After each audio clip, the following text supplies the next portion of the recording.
Get ready to experience the rush as we explore the sheer thrill and unfathomable risks that come with these heart-pounding adventures. Buckle up because we're about to take you on a jaw-dropping journey through the world's most dangerous sports. Number 10. Boxing. Boxing, despite its popularity as a sport, carries inherent dangers due to its nature as a combat sport involving intense physical contact. The primary objective is to strike your opponent while avoiding their punches.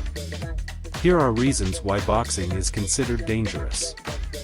Firstly, the repetitive and forceful blows to the head in boxing can result in traumatic brain injuries.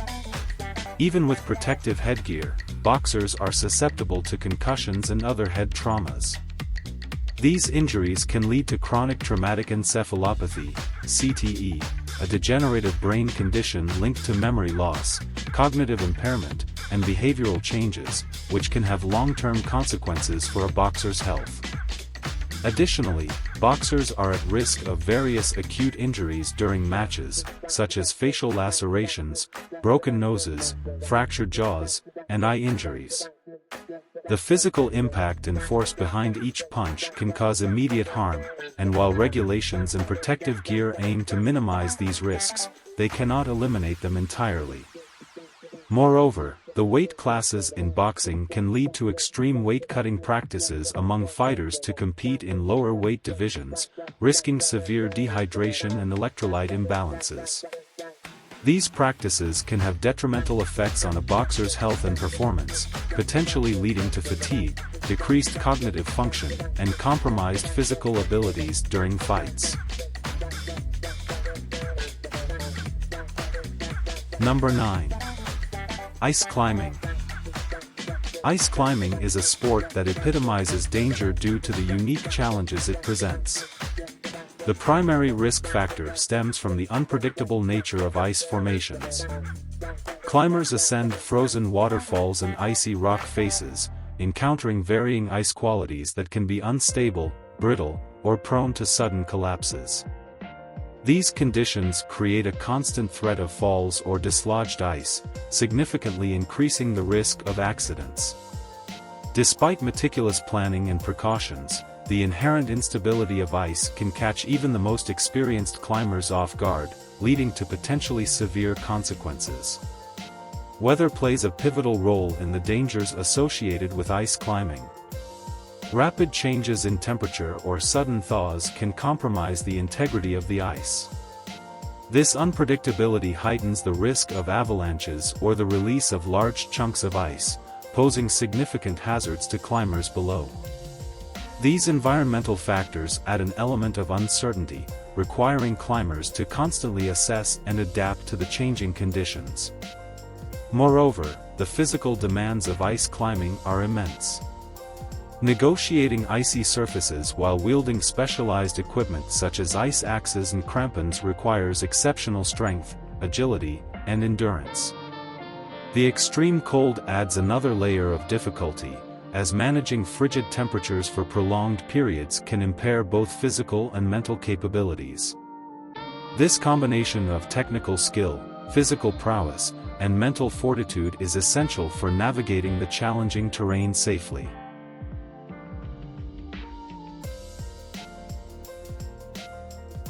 Number 8. Free solo climbing. Free solo climbing is inherently dangerous due to the absence of safety equipment. Climbers ascend steep rock faces without ropes, harnesses, or any protective gear, relying solely on their skill, strength, and mental focus. This style of climbing offers an unparalleled sense of freedom and challenge but also presents significant risks. The primary danger lies in the consequence of a fall. Unlike traditional climbing, where ropes and harnesses provide a safety net, free solo climbers have no margin for error. A simple mistake or loss of concentration could result in a fatal fall. The stakes are incredibly high, as any slip or misjudgment can lead to severe injury or death. The mental pressure to maintain absolute precision throughout the climb is immense, adding to the overall risk. Moreover, environmental factors play a critical role. Unpredictable weather conditions, loose rock, and changing terrain can amplify the dangers. Even the most skilled climbers can face unexpected challenges that increase the likelihood of accidents. Number 7. Motorcycle racing. Motorcycle racing is considered dangerous due to a combination of factors that significantly increase the risk of injury or accidents. The high speeds involved in motorcycle racing, whether it's on a track in MotoGP or navigating rugged terrain in motocross, amplify the consequences of any mistake or miscalculation. Riders can reach speeds exceeding 200 miles per hour in certain categories, which inherently elevates the danger level compared to other motor sports. Additionally, the open nature of motorcycle racing exposes riders to the elements and the track conditions more directly than enclosed vehicles. This vulnerability increases the risk of severe injury in the event of a crash. Despite protective gear such as helmets, suits, and armor, riders face the potential for serious injuries like broken bones, spinal injuries, or head trauma due to the high-impact nature of accidents. The agility and maneuverability of motorcycles also contribute to the danger. While these qualities are essential for competitive racing, they also mean that the margin for error is significantly smaller. Maintaining control at high speeds, navigating tight corners, and maneuvering through a pack of riders require exceptional skill and split-second decision-making. Number 6. Bull riding. Bull riding is considered dangerous due to a combination of factors that make it a high-risk sport. The inherent unpredictability and power of the bulls themselves play a significant role. Bulls can weigh over a ton and possess incredible strength and agility. They are bred and trained to buck aggressively, making it challenging for even the most skilled riders to stay on for the required time. The primary goal of bull riding is for the rider to stay atop the bull for a specified duration, typically 8 seconds, while holding onto a rope tied around the bull's chest. This exposes riders to considerable risk as they're essentially trying to maintain balance on top of a moving, bucking animal. The potential for serious injury is constant in bull riding. Riders can be thrown forcefully to the ground, trampled, or gored by the bull's horns. Even with protective gear like helmets and vests, the impact of a fall from a height or being kicked by the bull poses a significant threat. Injuries can range from broken bones, concussions, and severe bruises to more critical injuries affecting the spine, head, and internal organs.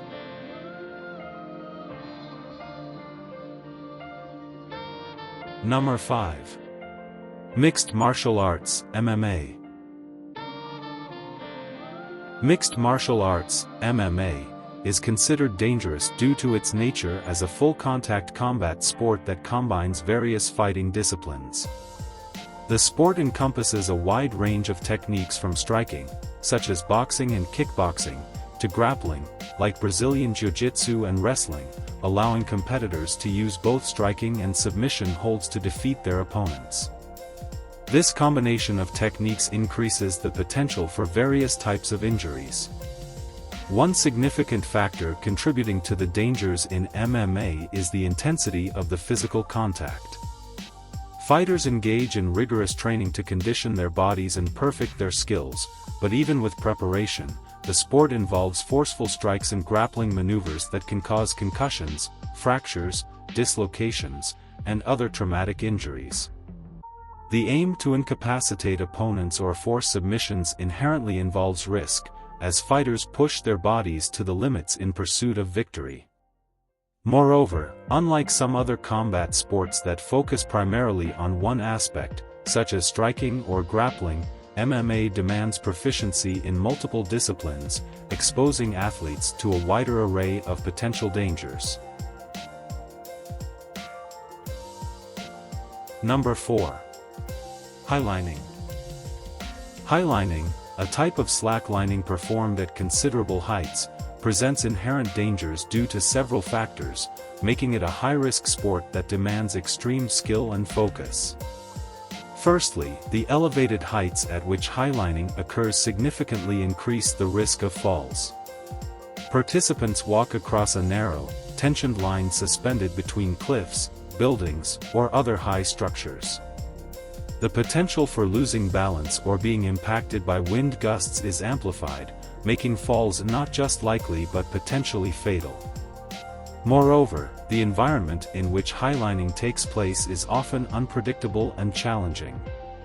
Weather conditions like strong winds or sudden changes in weather patterns can destabilize the line or affect the balance of the highliner, adding an element of unpredictability and danger. The equipment used in highlining, while designed to ensure safety, still presents potential risks. Although safety harnesses and leashes are utilized, equipment failure or improper setup can lead to catastrophic accidents. Number 3. Heli skiing. Heli skiing, considered one of the most thrilling and perilous forms of skiing, presents inherent dangers due to its unique terrain and environmental challenges. Unlike traditional skiing areas, heli skiing takes place in remote, untouched mountainous regions, often far from the controlled environments of ski resorts. This isolation brings both the allure of pristine powder and the heightened risks associated with rugged, unpatrolled landscapes. The very nature of heli skiing introduces significant dangers. Number 2. Big wave surfing. Big wave surfing is considered one of the most dangerous sports due to the inherent risks posed by riding enormous waves, often reaching heights that can tower over multiple stories of a building. Several factors contribute to the perilous nature of this sport. Firstly, the sheer size and force of the waves present a significant threat. Waves in big wave surfing can reach heights of 20 to 80 feet or even more. The immense power and volume of water moving at such speeds can easily overpower even the most experienced surfers. A wipeout in these conditions can lead to a surfer being held underwater for extended periods, increasing the risk of drowning or suffering severe injuries from the impact with the water or the ocean floor. Secondly, the unpredictability of these waves adds another layer of danger. Unlike regular waves, which can be somewhat anticipated and navigated, big waves often break in unpredictable ways. Surfers often contend with rapidly changing conditions, including strong currents, choppy waters, and shifting wave shapes, making it challenging to maintain control. Moreover, the locations where big wave surfing occurs can be remote and hostile. Surfers often venture into deep water or isolated areas where rescue teams might struggle to reach them quickly in case of an emergency. The risk of encountering marine life, including sharks, adds another element of danger. The sport demands not only exceptional surfing skills but also a deep understanding of ocean dynamics, physical fitness, and mental preparedness. Number 1. Base jumping. Base jumping is widely regarded as one of the most dangerous sports due to a combination of factors that amplify its risks. Firstly, the nature of base jumping involves leaping from fixed objects such as cliffs, buildings, or bridges, often at staggering heights. This immediate leap into freefall creates an environment where any miscalculation or equipment failure could lead to catastrophic consequences. Unlike skydiving, base jumping offers very little time for troubleshooting if something goes wrong. Moreover, base jumpers rely on parachutes to slow their descent and safely land. However, the low altitude at which they deploy their parachutes leaves minimal room for error. A malfunctioning parachute or even a slight delay in its deployment can result in a fatal outcome due to the limited time available to correct the issue. The sport also presents challenges in terms of landing areas. Base jumpers aim for small, specific landing zones, which might be surrounded by obstacles like rocks, trees, or water bodies. This demands precise aerial maneuvering skills to navigate safely to the ground, adding an extra layer of complexity and risk. Additionally, base jumping takes place in various environments with differing conditions, such as changing wind patterns and weather fluctuations. These uncontrollable variables can significantly impact the jump and add further unpredictability to an already risky activity. Subscribe for more videos. Be well, and stay safe.